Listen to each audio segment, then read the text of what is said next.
And we have a very special, cool lesson for today, because if you would open your church bulletins for the worship service, you would find that the Old Testament passage is not there. There is a first reading, and the first reading is from 14th chapter of the book of Revelation. And since we are not really often talk about that, and it's kind of like a short, concise, very simple book, I decided let's talk about the book of Revelation as a whole. So in one class, we'll have everything covered. You'll have no questions whatsoever. Excuse me. Oh, sure. So, seriously, I do not intend to know me so far, so you understand it's supposed to be a sarcastic joke. But I hope that after our class, and especially we will record it, we'll post it, you will have some things as a springboard, as your kind of like a background, so it might help you to understand what's going on in particular passages in the book of Revelation. So, the very first thing, there are 4 different ways how people read book of Revelation. One of them is, we can call it futuristic. That's about the people, when they read book of Revelation, they still believe that it's all about the future. The events which we go through in the book of Revelation were not fulfilled yet. Or we can kind of see them getting fulfilled.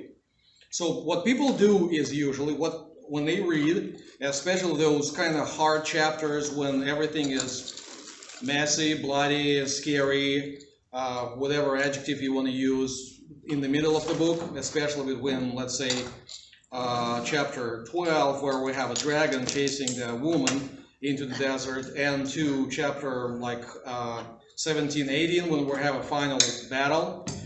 So within those chapters, what people usually do, they read the passage, they close their eyes, and they remember all the scary movies they have seen from Hollywood. You know, Terminator, iRobot, I mean, you name it, Mars Attacks.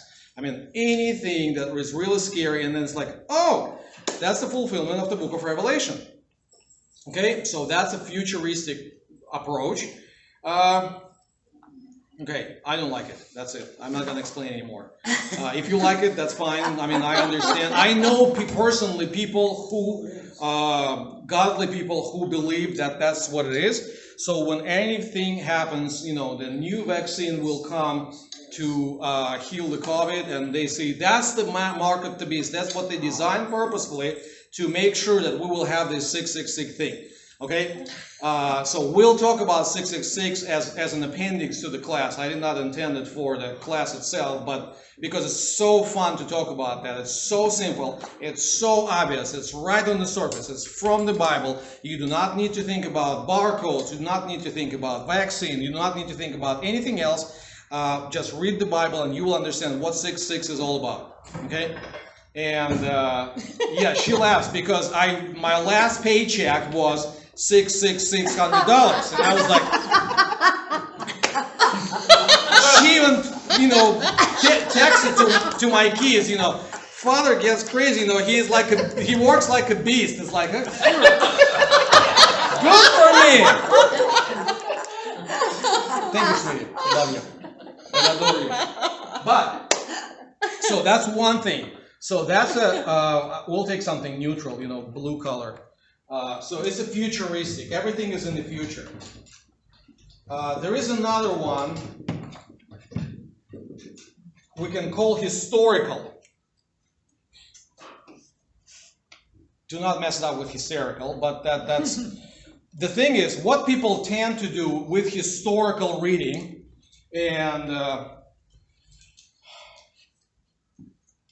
actually Martin Luther was holding this view. Historical. And that's why we do not say that we believe everything what he said. Partially. The reason is, what they do is we have timeline, okay? Some kind of time. So from, let's say 30 AD, from the cross to present day, they somehow tend to spread 22 chapters. Okay?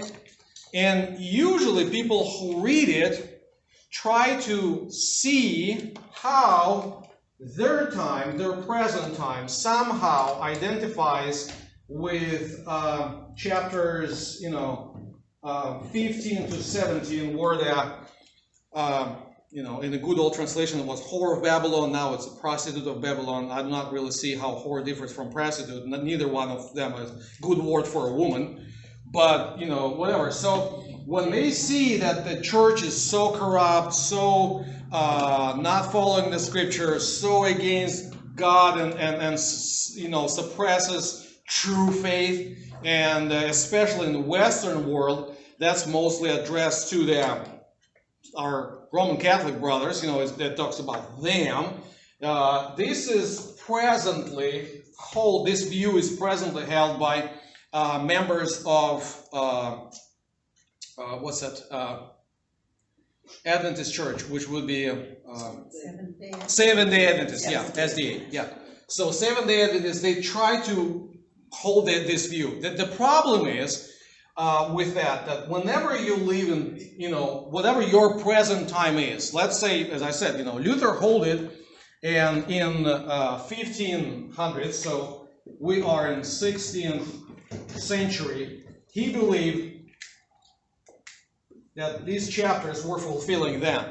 Okay? Then we have a Seventh-day Adventist appear, and their like a real full appearance was in 1840s. Okay? They believed it was then. I'm pretty sure there are people who believe it is now. Okay? So with this reading, what you do, you constantly stretch this scale to make sure that your present day fit chapter 15, 17. Therefore, as you might guess, I don't like it. Okay? There's another view.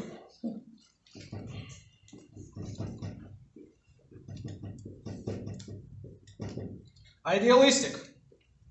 I'm not sure that I spelled it right, but that's okay. Not because of ideas, but it's because it's ideal. Okay? What they say is, it's not about the time whatsoever. This book is about any day, any year, any century, whatever, any time. Because every time we have one of 7 type of churches who is caught in a particular sin, the 7 churches from chapters 2 and 3. There is always fight between good and evil.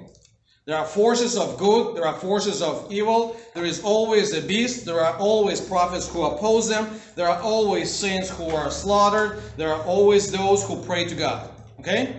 And I would say it's great, but this one has one small flaw in the reading. What were the guy who wrote this revelation thinking about when he wrote it? Was it applicable to him? So this view, I would say it's great for our daily application, but it lacks historical reading. Okay? The fourth one is historical reading, not in the sense of to stretch around the history, but in historical reading is when it was given first time. What were people, trying to get out of them? And the fourth one is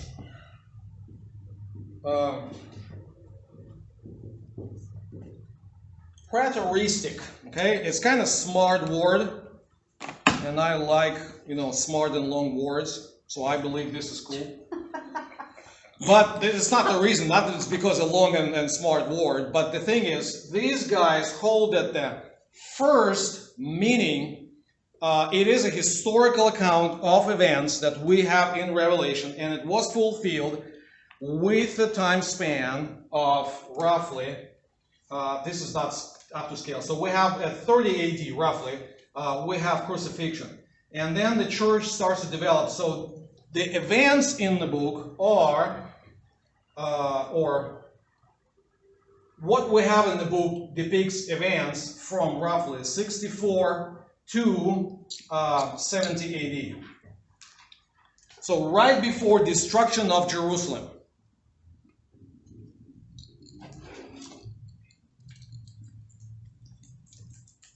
So the very last chapters, actually, those who hold this view, they believe that the very last chapters depict the glorification of the church when church awaits for Christ, and Christ punished the previous generation by destruction of the temple, and then church goes outward to the world. Okay? Tricky thing. Whatever view you hold, this is only one of the four. So 3 others would believe that you are wrong. So whatever view you hold, you are still a minority. You can be a godly, what I'm going to is you can be, or you might know, very godly Christians who would read Revelation differently. Okay? Do not be overwhelmed by that. Okay? We do not need, some things are revealed quite obvious, and some things are, we need to spend some time with that to give more understanding. Okay? So this is just 4 of the different things, how people read it. So when you will share your ideas or you will share your thoughts with others, don't be surprised if they will take it really different, radically different. Is there a popular view? A more popular view than another? As I said, this is very popular among Adventists. This is very popular among what we call free evangelicals. They believe that the 1,000-year rule is way, way, way ahead of us, or because we need to go through tribulations. And people believe that this is the time when we kind of start to get into tribulations. Okay, maybe on U.S. soil, yeah, but in some other places, the gospel is actually growing. Here, churches are a little bit shrinking, but over, in South America, in Asia, regardless of persecution, it's growing. It's rapidly growing, really, really big. If you would take our commentary from Concordia from St. Louis professor Louis Bryden, he mostly holds this view.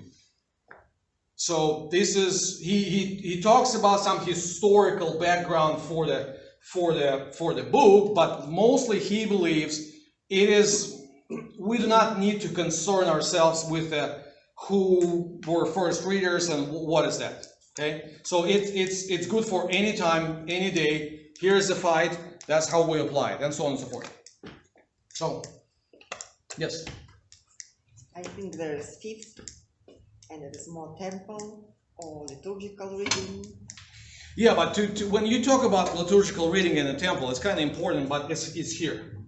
Because if there is no temple, see, this one presupposes a temple is still standing. So those guys who would read it in the 1st century, they have to be pre-70 AD because temple was destroyed after 70 AD. Mm-hmm. Then the temple imagery, which is full of that in Revelation, thanks for noticing that, then it almost doesn't make any sense. Okay? It doesn't make any sense to talk about temple if there is no temple. Almost. But it is in liturgy now. Okay. Okay? So let's go further. There is one important thing that we need to understand when we read Revelation.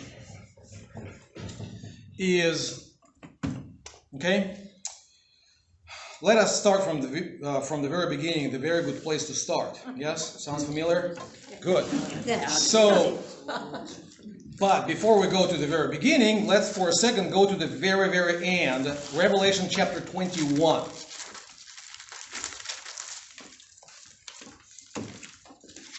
Verse 1.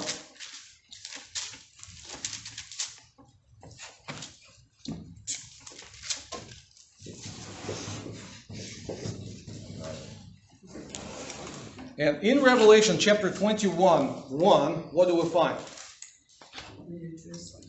Then I saw a new heaven and new earth, for the first heaven and the first earth have passed away, and the sea no more. Okay? Does it ring the bell? To understand this, where we need to go? To the very beginning. Why? Because in Genesis 1 and 2, that's what we read. In the beginning, God created the heaven and the earth. And the earth was without form and void, and darkness was over the face of the deep, and the Spirit of God was hovering over the face of the waters. Okay? So what we see is here is a long end of a long story. And we need to realize at least few things what happened within this story to understand what's going on in the book of Revelation. What happened is in the very end of chapter 1, we have a great phrase. Awesome. And God saw everything that he made, and behold, it was very good. And there was evening, and there was morning, day 6. Okay, then we go into day 7, and so on and so forth. And then, starting with 2:4,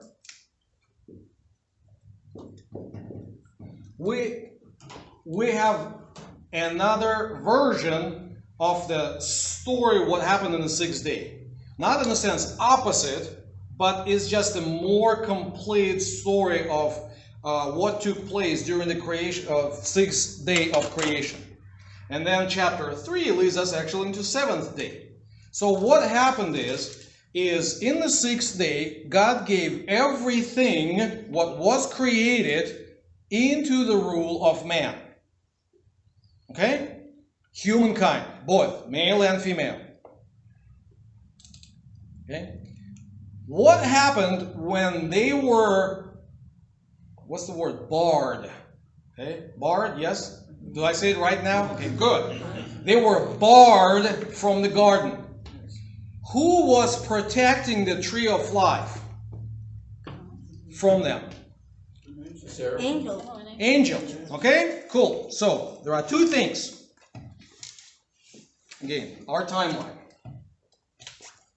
It's actually few of them because, let me see. Is it few of them? I think it's few of them.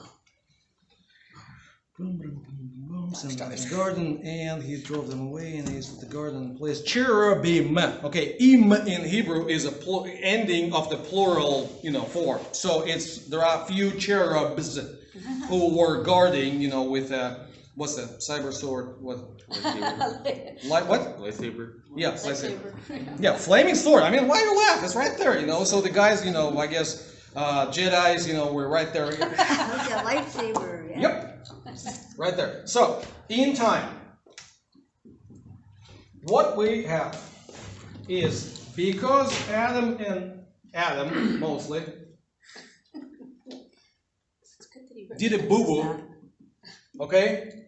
What we have is man under the rule of angels, okay? And we know it from the Bible. So angels are above us. That's why every appearance of God in Old Testament, what we call Old Testament, is like an angelic appearance. He does not come as human being, is really human being. He either speaks from the fire, or if we'll jump into Joshua, I believe chapter 5, we can go. Or you might remember this wonderful story.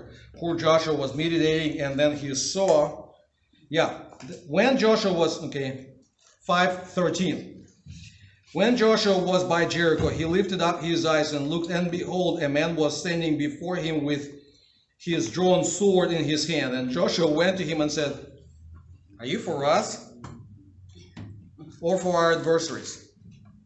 And he says, "No." It's like, do you want cookie or chocolate? Yes. So it's the same type answer, you know. Are you for us or are you for our enemies? No, because neither. The reason is, I am the commander of the army of the Lord. So, and we know that's the Lord. Same as, you remember 3 angels that appeared to Abraham, okay? One of them is later on, is called in the text, is the Lord was speaking to Abraham. It's the covenantal name Yahweh is right there. Okay? So we have angels, and if God appears, he appears like an angel. The fact that men are under angels is very clearly seen in Psalm 8.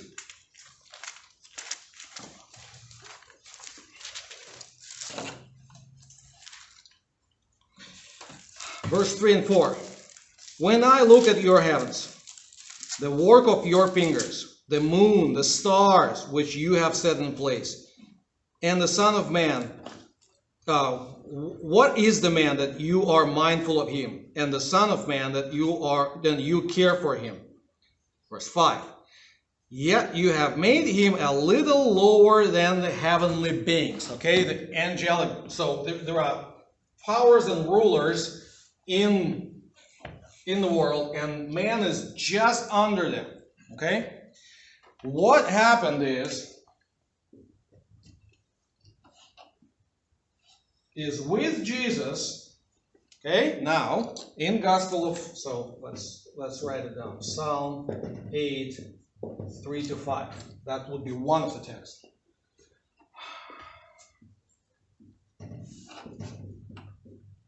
What happened here? John 1:14. Some of you probably know it by heart. Oh, God became man. Word became flesh. Dwelt among us. And dwelt among us. Okay, now, and dwelled among us, and so on and so forth. Okay, what happened is in Jesus, the whole creation, especially human beings, were brought to maturity, and now we do not need to be surprised, and we do not need to see the contradiction in the biblical text when we read 1 Corinthians 6:3. Please open it. That's very cool. If we are in Psalms, we are just lower than angels, but Paul says in 1 Corinthians 6:3, don't you know that we are to judge angels? How come subordinate judges the one who is higher in the hierarchy? It's not happening. The reason it happens because that was flipped, that was turned. Now, humans in Jesus. Okay, one more time. Not because the humans just so cool and they are so smart and they rejected God. No, it's not because of that. Actually, vice versa. Because they are in Jesus and Jesus ascended, okay, now he sits at the right hand of the Father. That's what we confess. Because he takes this place and we are represented by him, therefore we are given an authority. Now man is over here. Probably I should have used plural.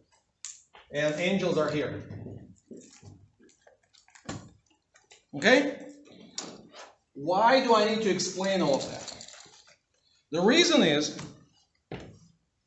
when we read the book of Revelation, in the very beginning, in chapters 4 and 5,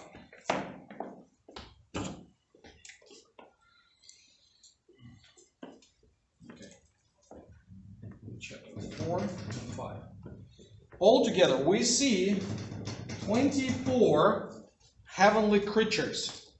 And it's called, sometimes they call, angels. What happens is, through this story, we have 7 trumpets, we have 7 bowls, we have 7 seals of the scroll, and so on and so forth. There are a few other things. We have 24 angelical movements. Angels do 24 things, one by one. And what happens is, at the very end, we again see 24 creatures. which now, in the very end, they are humans. Because angels do their thing, give up their crown, and the human picks up the crown. So at the very end, we still are in the throne room of God. But now, throne room of God is surrounded by humans, not by angels. The reason I'm saying that, let's read one particular place. In chapter 5. What? Revelation. Yeah. Sorry. No, that's my. Yeah, we are back in Revelation chapter 5.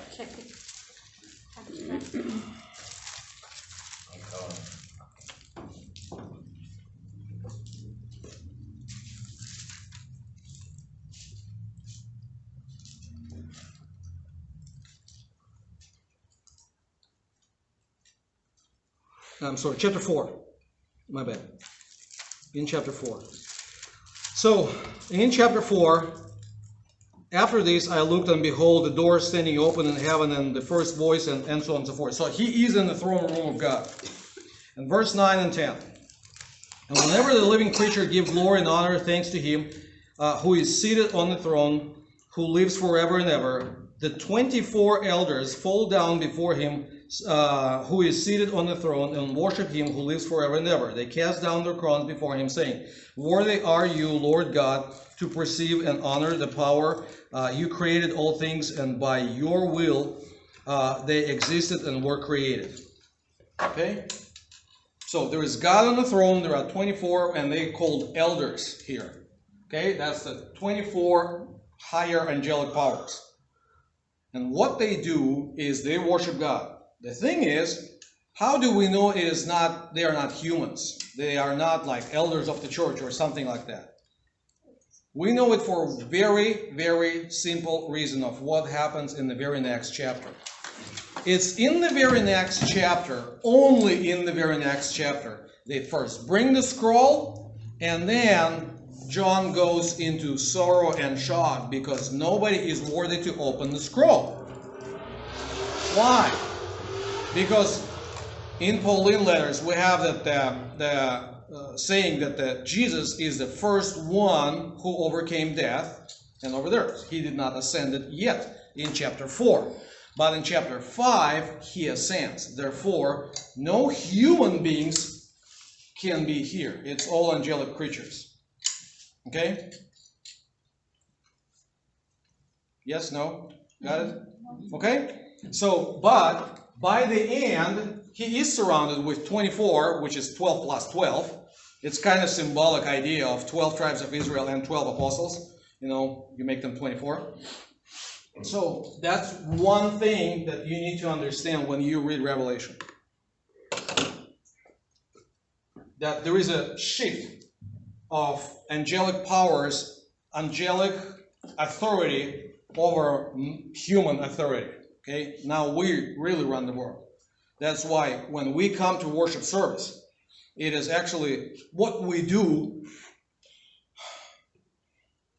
regardless of recognition of the governor of the California. It is essential.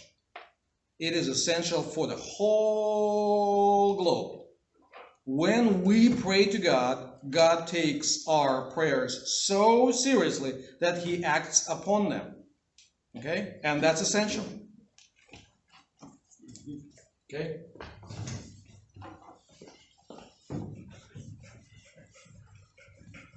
I know it's a hard time. One more week, the choice will be made, and then I can make jokes about politics. I'm not going to do it right now. So I have a question. You said 12 apostles, right? I want to ask a question about Judah. Do you think he went to heaven or went to hell? I'm not going to answer about Judah right now for one simple reason. We do not really have time. I will say humbly, even taking my collar off, I don't know. Seriously, I have hopes that we will see him in heaven. Because when he hung himself, even though he rejected Christ, I really hope that in that last second when person almost suffocates, he repented. And as a thief on the cross, what? feet on the feet, whatever. So the robber on the cross, he was able to be saved. But that's my thing. So going back, 12 apostles. Actually, if you would know that in chapter 1 of Book of Acts, he was replaced by another guy. Okay, so there is one more important thing, a few more important things that we're gonna cover really fast. Is the one who is author. We know it as Revelation of John. Okay, usually, if you open your Bible, it says the Revelation. Actually, in the ESV, it's to John, and that's a good thing. Because if you go into chapter 1, verse 1, right in the text, what it says is the revelation of Jesus Christ, okay? Which God gave him to show to his servants the things that must soon take place. He made it known by sending angel to his servant John, and so on and so forth. So when we talk about Bible, there are three types there are three means that God uses to bring his word across. One of them is dictation.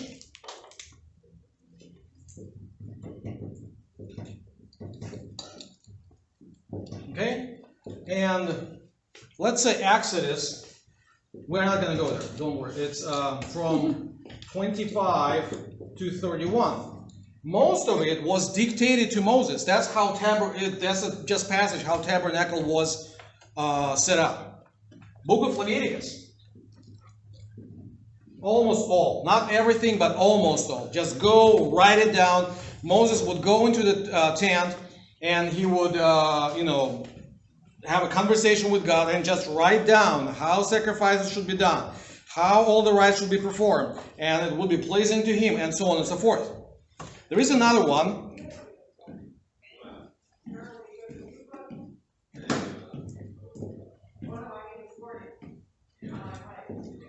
What I would call inspiration. It does not mean that other parts of the Bible are not inspired, but what I mean is people were led, they were thinking. So most of the historical books were inspired in that sense. So somebody wrote History of Israel, let's say one of my favorite ones, short, Book of Ruth. Okay? Somebody wrote it down, but it is not a small political pamphlet, as some of the scholars take it. It's an inspired book for our edification. Okay, so even when they wrote a narrative or a poem, or let's say Psalms, okay, they were not dictated to David. They were written by David, but they are inspired. So we can just, let's say Psalms. Okay, and the third one is visions. Do we have double S? Okay. Yeah, One S? One S. Okay. Thank you. Visions. For example, in the book of Zechariah, chapters 1 through 6, he goes through X number of night visions. And book of Revelation can be taken as this one. Because basically what we see is it is given by John. But it is not John's revelation. He just depicts what did he see. Okay? So if you pick up a commentary, and Bryden actually goes into very good observation of what the scholarship of the present day, what do they think? Some people think it's a John, some people think it's not even close to John. It was written in 300 AD, because of some kind of celestial thing on heaven, and people were writing down the things about their present day, but try to kind of show it that it kind of would look older in the style and so on and so forth. But what we need to know is not even get into that discussion of what John. Is it disciple of John? Is it John Mark or anybody? It's a revelation of Jesus Christ, okay? Chapter 1, verse 1. And the very last thing that I want to really make your minds messed up is we need to see the book as a whole. Because I believe when you go into structural analysis of a book, I don't know, it really helps me. Seriously. I can, like, if I can see the structure as the same with the building, you know, I can enjoy the architecture if I see the structure of the building. I mean, if somebody would put the windows, you know, on the side or a little bit crooked, you know, I cannot enjoy crooked walls or crooked, you know, doors, something like that.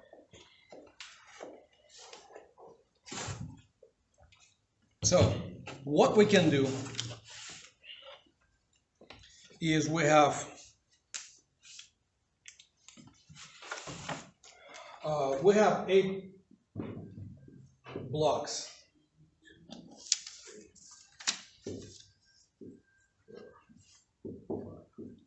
6, 7, 8. And we talked about that. They are what is called chiastic structure, so where the ends match closer to the beginning. And I will show you, you know, one version. It doesn't mean that that's the only one. And then I will give you another set, but which would not be chiastic, so don't worry about it. So, introduction. That's chapter 1. Then we have 7 churches. 2 and 3. Then we have introduction to scroll, which is 4 and 5. And then scroll, which is 6 through 7. And then we have trumpets,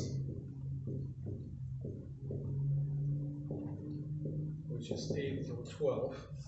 And then we have conclusion for trumpets, or of trumpets, period of trumpets.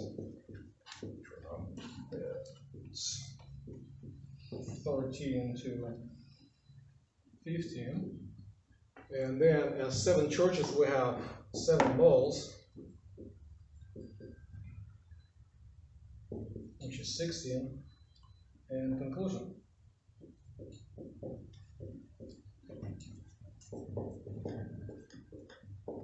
(17 to 22). That's one of the ways to outline the book of Revelation. So when you will read particular passages, you might see. So how it goes is we have introduction in the very beginning, we have introduction of Jesus and his purpose, and we have conclusion, and especially in the very, very end, that's where he comes, you know, and he addresses himself as the one who is awaited by Spirit and the bride. And then we have 7 churches and 7 bowls. We have introduction and then conclusion as a parallel. So that's how it's paralleled. Okay? So 1 matches with 8, 2 with 7, 3 with 6, 4 and 5. Then we have a scroll and trumpet. That's one of the ways how you can outline it. There is another way how to outline I would like to share with you before we will go to the very end. I'm not going to erase it in case somebody will want to go back to that.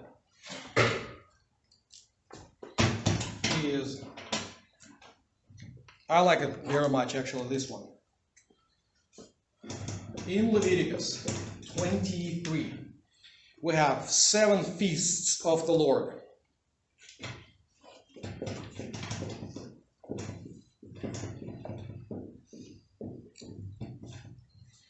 First one is Sabbath.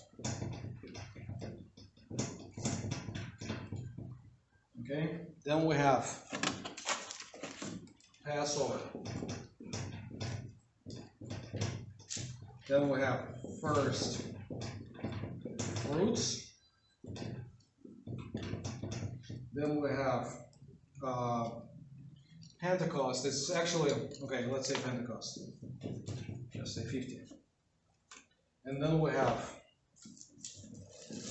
trumpet, or it's a new year. Feast of New Year. And then we have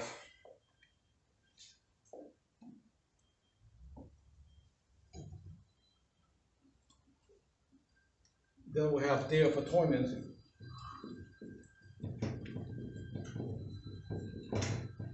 With bowls.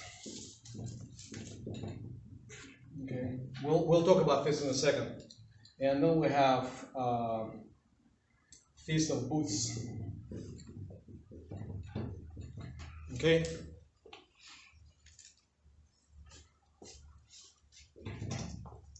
In the very beginning, in chapter 1, we find John that he was in the Lord's day. Okay?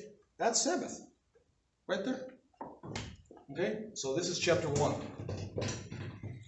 And then we go through Passover, because very often in chapters 2 and 3, Jesus says, I will come and visit you. And if you do not, fit the standard, you'll be in trouble. Then, as I said, we have a first fruit, that Jesus is the first one who comes to the heavenly spaces, who ascends to the Father. So this is first fruits. This is chapter 4 and 5. Then we have a scroll. And we need to know that this is from 6 to 7. In the Pentecost, that's when God gave the law. Okay? This is the feast which is connected, not our understanding of Pentecost of Acts 2, but what Jews would, again, we are in the context of Leviticus 23. So that's a celebration of giving the law, giving the Torah from the mountain. And then we have trumpets as New Year. And we have a trumpet here,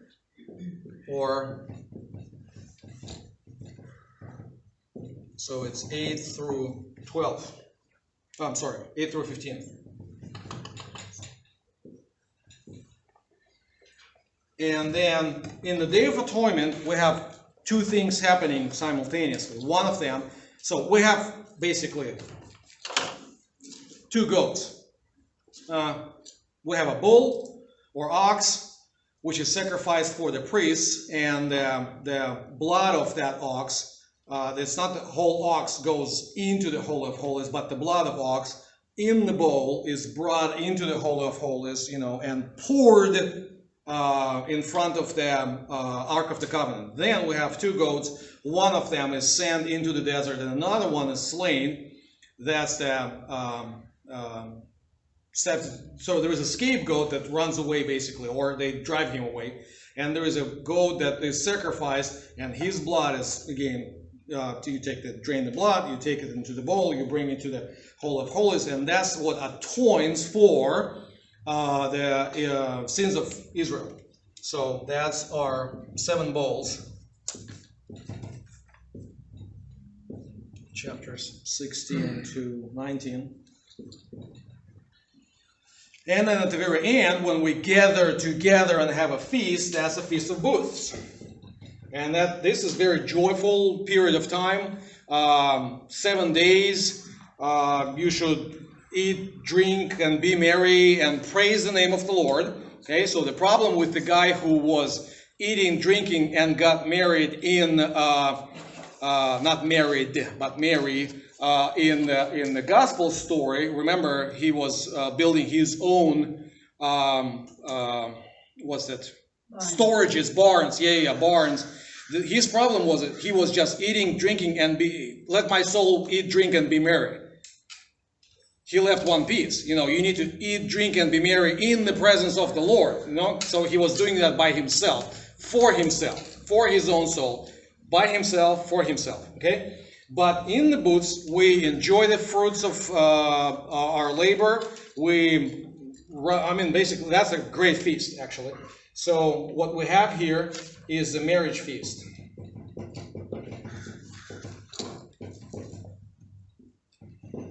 Chapters 20 to 22.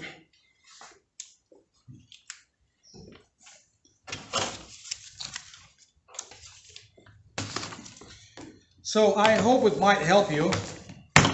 I hope it didn't confuse you even more. Maybe it was. But that's a good introduction. We'll keep it, you know, on the website, so you can go back. I understand it's kind of like a lot of information, but you might want to go back and revisit that. And any more questions or comments?